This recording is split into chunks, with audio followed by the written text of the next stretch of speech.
gosto de IA, mas eu fiz o vídeo para me divertir junto com vocês.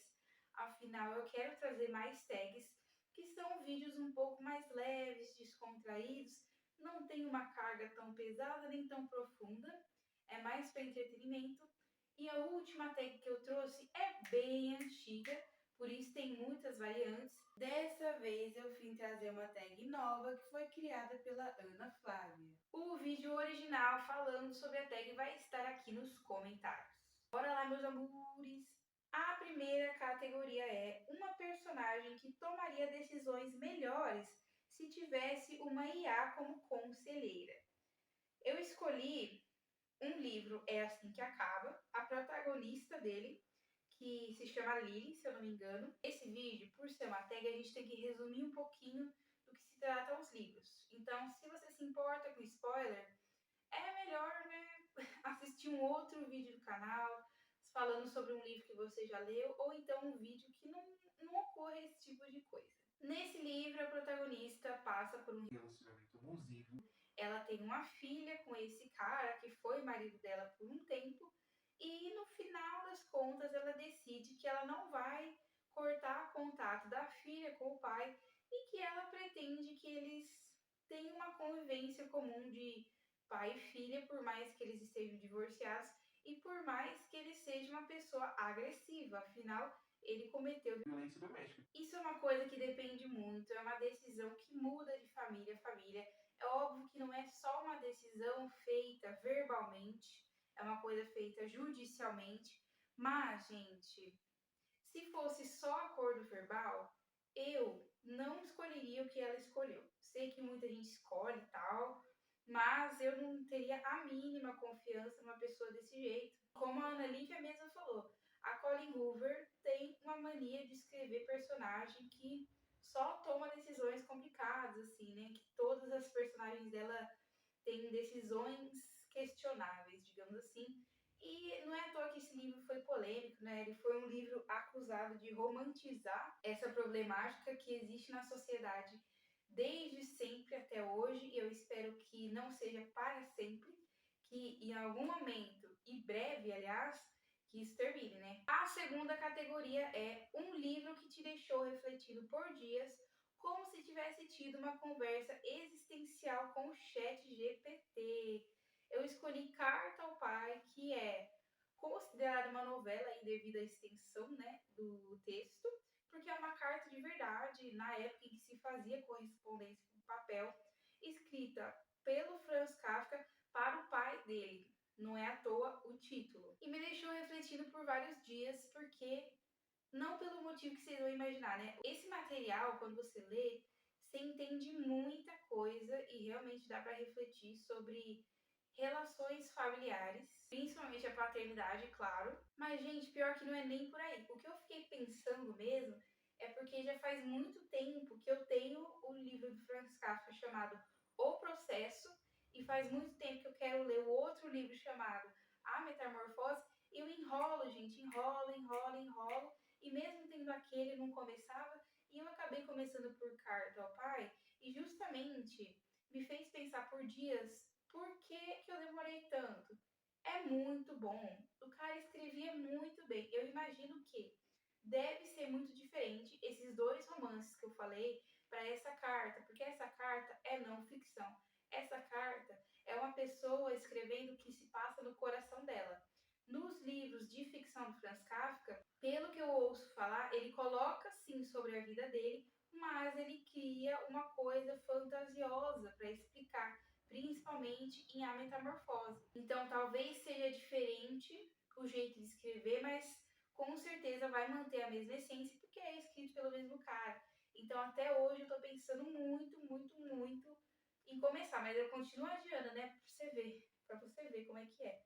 Mas sim, sobre a escritura em si, de fato, uma das frases que estão as melhores, assim, o melhor trecho desse livro, na minha opinião, é quando ele fala o seguinte, que ele imagina que ele poderia gostar mais do pai, chegar inclusive a amá-lo, se a relação que eles tivessem fosse outra. Ou seja, ao invés de um relacionamento de pai e filho, talvez ele fosse o chefe Mas aí, mesmo gostando, teria ressalvas. Por quê?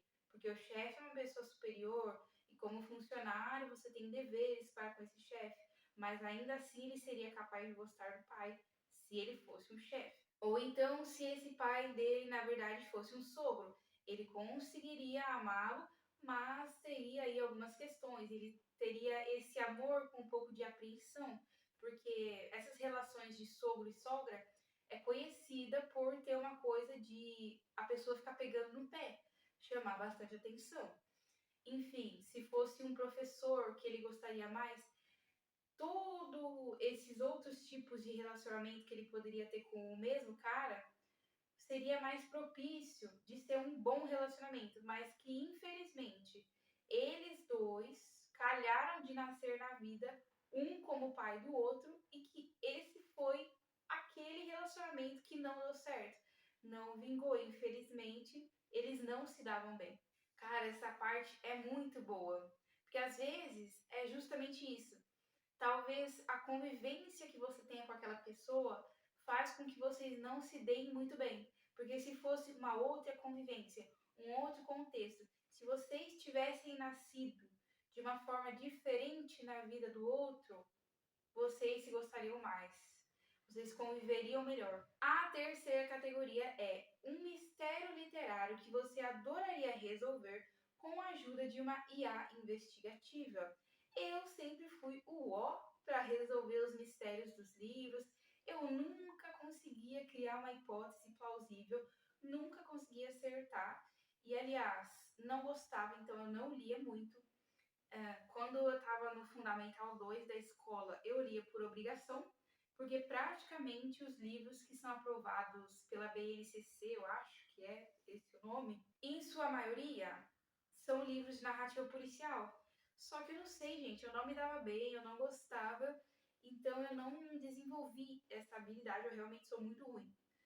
E eu escolhi todos os de Arsène Lupin porque eu comecei a gostar e aprendi a gostar de mistério, investigação, narrativa policial com Arsène Lupin. No caso, eu assisti a série primeiro, me apaixonei por ela e para mim, gente, assistir o audiovisual não estraga leitura, sabe? Não impede de ler. Eu sei que muita gente quando assiste o filme antes, depois fica com preguiça de pegar o livro. Para mim, muito pelo contrário. Eu fico tão apaixonada que me incentiva e aí eu fico com aquela vontade de ter o livro agora, sabe? Eu fico meio louca assim atrás do livro, tentando achar e achar. Isso só me motiva mais. E eu amei a série de livros também, é totalmente diferente nesse caso. Então é legal porque surpreende do mesmo jeito. Não é nem um pouco igual, tá? Pra ser sincera, meio que as poucas semelhanças é o nome da personagem. De resto, gente, totalmente diferente. E muito boas. Livro que parece ter sido escrito por uma inteligência brilhante, humana ou não. Essa é a quarta categoria. O escolhido foi As Meninas, da Lígia Fagundes Telles. E eu não vou falar muito sobre esse livro, porque eu fiz um vídeo específico que eu vou deixar aqui na descrição. E vocês vão entender que a inteligência dessa mulher é surreal. E parece mesmo sobre-humana, porque o que ela conseguiu fazer, assim, dificilmente conseguia na época, porque o Brasil estava sob censura. Então, para ter o livro publicado, ela teve que enganar muita gente para conseguir. Só que não foi enganar na conversa, não foi ter uma boa lábia. Eles analisavam o material inteiro. Se eles percebessem que tinha alguma coisa falando mal do regime ditatorial, não passava. Esse livro a gente nunca teria visto, a gente não teria essa obra incrível. Mas ela conseguiu disfarçar isso muito bem na narrativa e passou. Ainda bem, porque é ótimo. A quinta categoria, um livro que ativou todos os seus sensores emocionais. O escolhido para essa categoria foi O Meu Pé de Laranja Lima. Gente, mas esse livro, primeiro que ele é simplesmente incrível, mas ele é muito louco, assim, é uma experiência que eu li uma vez e nunca mais eu quero ler porque ele foi muito difícil, tá? Muito difícil porque é muito triste. E o pior é saber que foi inspirado na vida real, tá?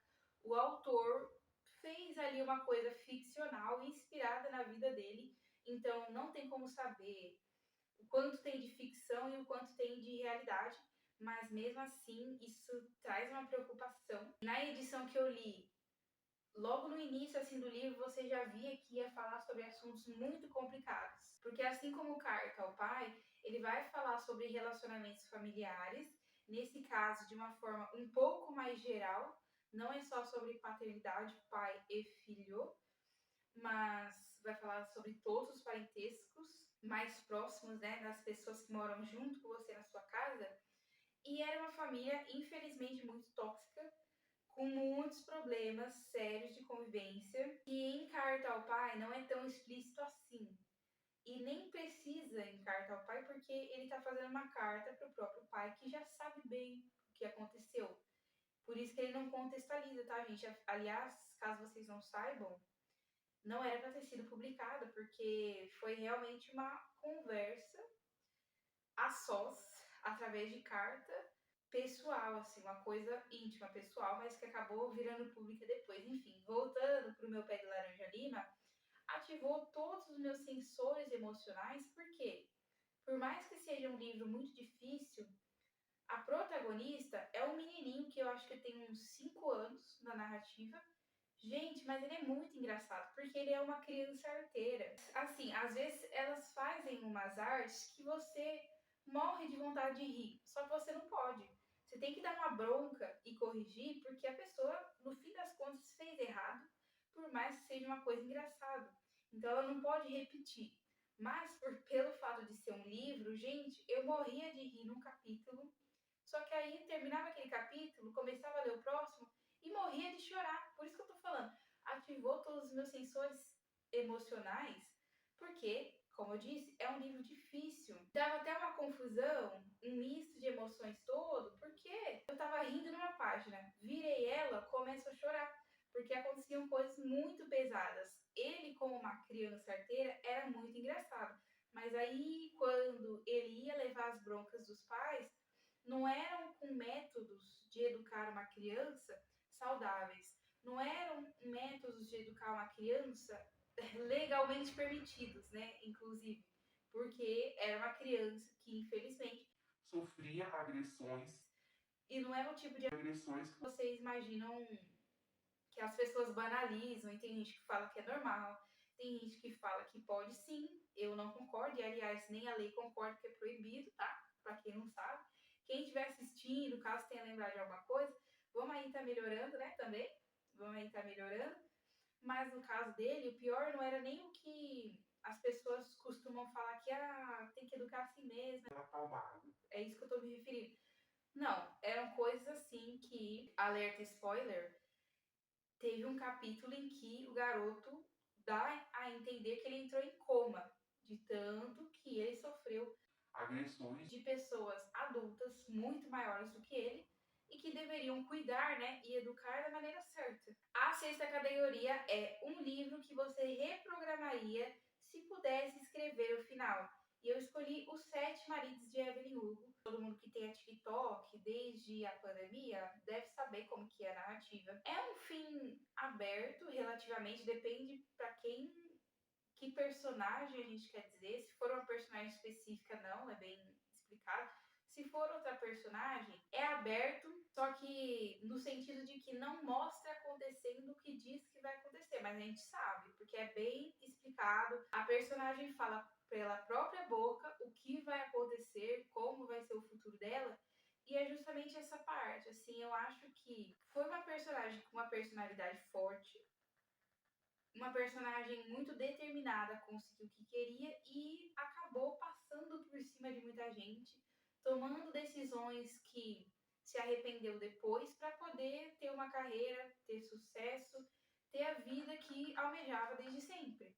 Mas é que tá, o final dessa personagem no livro é uma coisa que me faz pensar, poxa, mas foi tudo em vão? Eu entendo completamente a personagem ter se arrependido, mas assim, ao mesmo tempo eu também entendo por que ela fez o que fez, por que tomou as decisões difíceis que teve que tomar. Talvez em alguns momentos quisesse viver uma vida diferente, mas escolheu viver uma vida que trouxesse mais frutos. E eu entendo. Só que sei lá, cara, eu não queria que o final da personagem fosse assim, sabe? Porque sendo uma personagem difícil, eu ainda gostava dela, de certo modo. A sétima categoria é um livro que te fez pesquisar no Google ou perguntar para o chat GPT a cada capítulo. Eu escolhi Juego de Tronos, que é Game of Thrones em espanhol, e é justamente por isso que direto eu tive que ficar fazendo consultas em dicionário, em Google Tradutor mesmo na época, mas apesar de eu ter feito uma quantidade considerável de pesquisa, no geral, das 700 páginas que tinham em espanhol, eu consegui ler numa boa. Só que é um livro de fantasia, gente. Livros de fantasia, eles inventam palavras ou eles usam palavras que no contexto do dia a dia ninguém usa. Então fica assim confuso e aí é difícil não pesquisar. Às vezes até em português tem que pesquisar, gente, porque os autores eles querem florear o texto, eles querem escrever chique, eles querem descrever todo o mundo fantasioso que eles criaram e usam palavras muito raras, que até na sua língua nativa você não conhece, imagina numa língua estrangeira que você está aprendendo. A oitava categoria é um livro que você indicaria para uma IA entender os humanos, sobre ética, emoções ou humanidade em si. E eu escolhi O Pequeno Príncipe. Gente, esse livro também tem um vídeo específico sobre isso aqui no canal, principalmente sobre o tópico de que é um livro que não é infantil, tá? Para quem não sabe, mas que muita criança começa a ler com ele, ou então os pais dão de presente para as crianças, porque tem alguns motivos, tá? São explicados naquele vídeo específico, por isso que eu não vou destrinchar muito esse assunto aqui, mas por mais que ele não seja um livro infantil, ele é um livro engraçado, mas ele é muito introdutório para a vida em si. E é aí que tá. A vida é uma coisa muito complexa e complicada. Por isso, por mais que seja introdutório, é aí que pega, porque nunca existe um fim, uma conclusão ou uma certeza do que é a vida, do que se trata, como ela funciona. Ninguém sabe. Isso é tudo mistério. É claro, cada um tem sua crença e mesmo assim nem existe a obrigatoriedade, a necessidade de ter uma crença também. Isso também é válido sim. E aí que tá. A vida é tão misteriosa que, por mais que seja uma pontinha de um entendimento dela, é muito para a cabeça de uma criança. Mas, né, vamos pensar na perspectiva de um robô tentando entender um humano. Eu acho que esse livro ajudaria muito, porque ele é um clássico, mas não é um clássico tão difícil. Ele tem uma linguagem poética, mas não é tão floreado assim, sabe? Ele é um pouco dúbio. Ele parece para criança, mas ele é para adultos. É uma coisa muito que tem a duplicidade que o humano tem. Essa duplicidade. O humano é contraditório, o humano é hipócrita às vezes, porque a gente não consegue ser 100% em tudo. A gente bem sabe que perfeição não existe e menos ainda para o humano, né? Principalmente, eu acho que o que traria ensinamentos para um robô que quisesse aprender sobre a humanidade é que a humanidade ela age muito de acordo com o histórico de vivências. O que a pessoa teve como problemáticas no passado, como coisas ruins, ditam geralmente como elas vão agir no futuro. E os capítulos que falam bastante sobre isso são aqueles em que o Pequeno Príncipe faz viagem entre alguns planetas. Então ele visita o planeta do Contador, acho que é o nome, do Bêbado e de outros caras. Tem um também que é de um funcionário que, se eu não me engano, a função dele é sempre ligar o poste lá de luz, uma coisa assim. Enfim, e aí vai explicando, vai tendo reflexões sobre essas pessoas, a vida delas. Por que, que o bêbado é do jeito que é? Por que o contador tem aquela ganância toda? Esse capítulo é muito bom, porque tem uma parte específica que fala o seguinte, né? O Pequeno Príncipe fica confuso, né? Uma criança, ele pergunta: ah, mas você tem esse montão de estrela para quê? E o cara não sabe explicar para quê. Só que ele sempre tem essa vontade de ter mais estrelas. e ele tem essa vontade de ser dono das estrelas. Só que ele não faz nada com elas, ele não sabe para que tem elas, mas ele tem e quer sempre mais. E esse é um capítulo muito interessante que fala sim sobre a humanidade em vários sentidos. Pode ser sobre a ganância de ter dinheiro, pode ser sobre a ganância de ter algum objeto específico, ou também pode ser sobre a procura pela felicidade que o humano insiste e persiste em ter. Por quê? Muita gente sempre está procurando ser feliz e às vezes ela coloca um objetivo específico e ela alcança esse objetivo. Mas aí ela quer mais, porque ela não fica satisfeita. Ou ela imaginou que ficaria feliz atingindo esse objetivo e quando atinge, não é bem assim, não é exatamente o que seria. Então ela cria outro objetivo e corre atrás, depois outro e outro. Também nesse sentido se encaixa. Em geral, porque o próprio Pequeno Príncipe já é uma narrativa sobre aprender a viver, né? A nona categoria é um livro que te ajudou a reconfigurar sua forma de ver a vida. Já falei sobre isso recentemente aqui e trago de novo O Pintacilgo. Ele me ajudou a rever a forma de ver a vida, na verdade, a morte. Então, porque esse é um livro sobre luto, eu já tive e eu me identifiquei muito com o protagonista pela forma que ele tem o luto dele, porque não é uma forma saudável, infelizmente. E eu já estava há muitos anos no processo de recuperação desse luto. E eu estava demorando muitíssimo tempo. E é esse o problema, porque a vida não vai para frente se você ficar preso no passado. E ler esse livro, primeiramente assistir o filme, como eu falei para vocês. Filme não me deixa com preguiça de ler, muito pelo contrário, só me incentiva. Então eu assisti o filme, me apaixonei por ele, fui atrás de ler o livro, ganhei ele e o livro eu li bem devagar, bem calma, porque era um livro de 700 páginas que eu tinha medo de ler de uma vez. E como eu sabia que seria diferente do filme, mais profundo, eu tinha medo de levar um tapa na cara lendo aquele livro que talvez fosse piorar a minha situação do que ajudar, talvez fosse me traumatizar mais. Então eu acho que eu fiz certo mesmo em ler o livro bem devagar ao longo de meses, tá? Demorou bastante. E no fim, esse livro me ajudou muito mesmo na recuperação e eu acho que, de fato, finalmente foi uma página virada, não só do livro, mas da vida também. Eu não me recuperei por causa do livro somente, tá? Mas o livro ajudou demais. A última categoria, a 10ª, que se chama um livro que você gostaria de escrever junto com o Chat GPT. Isso é um assunto polêmico, né? Porque o Chat GPT tá aí numa batalha contra os artistas, porque ele mais atrapalha do que ajuda o mundo da arte, né? Mas, então, eu escolho um livro que eu acho que a maioria vai concordar.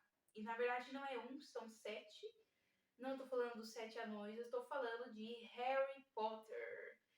Eu reescreveria sim Harry Potter, mas aí primeiro que teria que existir viagem no tempo, né?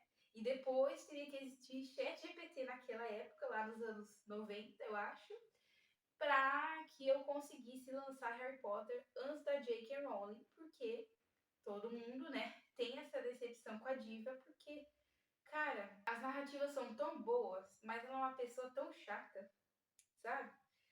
Ela é uma pessoa que chega a ser ruim às vezes, chega a ser inconveniente, tem certas coisas que ninguém perguntou pra ela qual que era a opinião dela, como ela se posiciona em tal assunto, ninguém. Só que ela resolve o que ela vai falar e ela só se atropela e as pessoas que trabalham com ela já não aguentam mais conviver. Nós que somos fãs da saga, a gente faz questão de separar o autor da obra porque não dá. As duas coisas juntas não tem como. Uma pessoa dessa, ela pode ter um trabalho incrível e estragar o próprio trabalho por causa da personalidade, por causa do comportamento. Nesse caso, gente, eu abriria uma exceção de, pô, eu vou deixar a máquina escrever o livro ao invés de um ser humano. Sim, eu sou contra, óbvio, que isso um dia aconteça, que seja normalizado postar livro de chat GPT, mas nesse caso seria uma boa exceção. Vamos combinar? Gente, esse foi o vídeo, eu espero que vocês tenham gostado e eu tenho que sair correndo daqui, porque eu tenho aula. E o ônibus, o busão, Daqui a pouco já tá no ponto. Vixe, você é fofo, né?